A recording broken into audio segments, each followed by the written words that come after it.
남자의 눈물은 죄가 아니다. 수명 8년 늘리는 방법.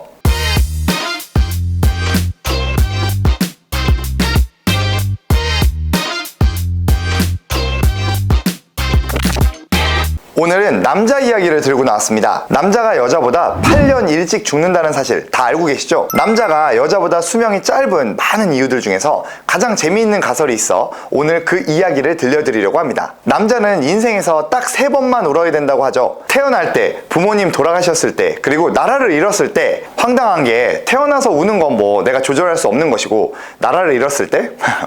결국 부모님 돌아가셨을 때 빼고는 울지 말라는 거네요. 제가 왜 이 이야기를 하냐면 남자의 눈물이 남녀 수명 차이의 주된 원인이다 라는 게 오늘의 주제이기 때문입니다. 윌리엄 프레이 박사는 미국 미네소타주의 알츠하이머 치료 연구센터의 책임자이자 인간의 눈물에 관련된 세계적인 권위자인데요. 그는 남자가 여자보다 수명이 짧은 이유 중 하나가 여자보다 덜 울기 때문이다 라고 주장했습니다. 센터에서 진행한 연구에 따르면 미국 성인 남녀 약 330명을 분석한 결과 여성은 한 달에 평균 5.3회, 남자는 평균 1.4회 우는 것으로 밝혀져 일반적으로 여성이 남성보다 4배 정도 더 자주 우는 것으로 나타났다고 하는데요. 한 달에 한 번도 울지 않는 사람의 비율을 살펴본 결과 여성은 6%에 불과한 반면 남성은 45%로 약 절반에 가까웠다고 합니다. 실제로 눈물이 건강에 도움이 된다라는 것은 과학적으로 입증되어 있습니다. 스트레스를 받을 때 몸에서 생성되는 호르몬인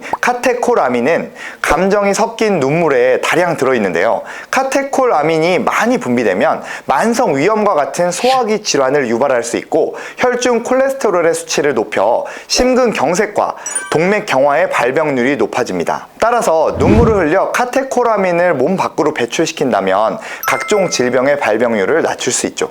이뿐만이 아닙니다. 울고 싶을 때 눈물을 흘리며 잘 우는 사람이 건강하고 각종 질병의 발병률이 낮아진다는 연구 결과들은 많은데요. 대표적으로 미국 피츠버그대 연구팀이 위궤양이 있는 환자들과 위궤양이 없는 환자들을 나누어 연구한 결과 위궤양 환자보다 위궤양이 없는 사람들이 우는 것을 더 긍정적으로 생각하고 있고 필요할 때 더 잘 우는 것으로 나타났습니다. 슬퍼도 울음을 참으며 삭히는 사람이 스트레스와 관련이 있는 위궤양에 걸릴 위험이 높음을 알 수 있습니다. 우는 과정에서 눈물이 스트레스를 해소시키고 이것이 질병의 발병률을 낮춰줘 건강하게 사는데 도움이 된다는 것이죠. 슬플 때 흘리는 눈물은 정신 건강에도 유익한데요. 네덜란드와 크로아티아의 공동 연구팀이 평균 연령 23세의 남녀 연구 대상자들 약 70명에게 슬픈 영화를 보여주고 관찰한 결과 영화를 보며 눈물을 흘린 사람은 영화를 본 직후에는 보기 전보다 기분이 악화되었다고 말했지만 1시간이 지나자 영화를 보기 전보다 기분이 훨씬 더 좋아진 것으로 나타났습니다. 프랑스의 철학자 미셸 몽테뉴는 눈물을 쾌락이라고 말했는데 철학적 표현에 그친 것이 아니라 다 신빙성이 있는 말들이었네요. 남성 동지 여러분, 우리도 여자처럼 오래 살아보자고요. 눈물 삭히는 것도 아닙니다. 훔치는 것도 아닙니다. 펑펑 우세요.